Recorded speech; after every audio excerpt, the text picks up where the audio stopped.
किसी भी व्यक्ति की जब उम्मीद टूटने लगे, कोई रास्ता ना दिखाई दे, तो उसे एक बार भगवत गीता की शरण जरूर लेनी चाहिए। भगवान कृष्ण द्वारा बताई गई इन बातों का अगर आप श्रवण करते हैं तो आपके दुख कम हो जाते हैं। भगवान कृष्ण कहते हैं, जो आपका है वो आपको मिलकर ही रहेगा, फिर चाहे उसे छीनने के लिए पूरी कायनात एक हो जाए। अकेले रहना तुम्हें यह भी सिखाता है कि वास्तव में तुम्हारे पास स्वयं के अलावा और कुछ भी नहीं है। अहंकार और संस्कार में फर्क है।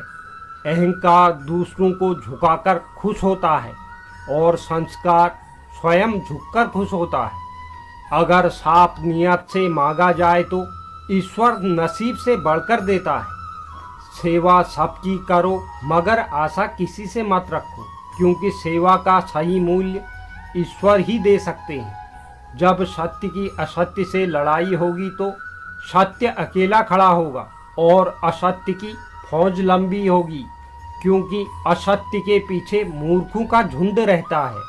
क्रोध आने पर चिल्लाने के लिए ताकत नहीं चाहिए, मगर क्रोध आने पर चुप रहने के लिए खूब ताकत चाहिए होती है। जब भी विनाश होने का प्रारंभ होता है, शुरुआत वाणी के संयम खोने से होती है।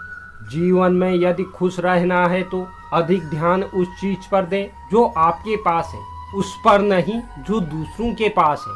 जब परिवार के सदस्य अप्रिय लगने लगे और पराये अपने लगने लगे तो समझ लीजिए विनाश का समय आरंभ हो गया है।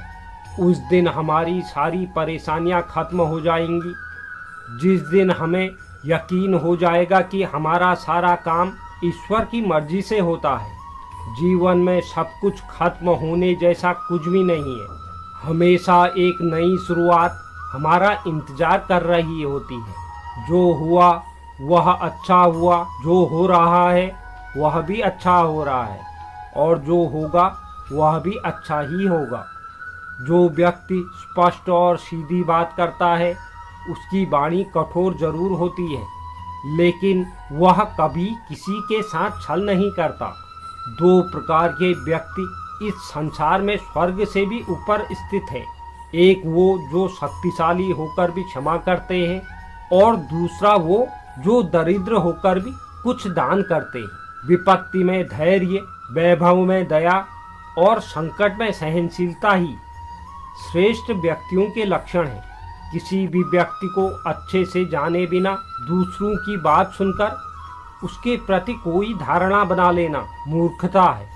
तो यह बातें आप जरूर याद रखें।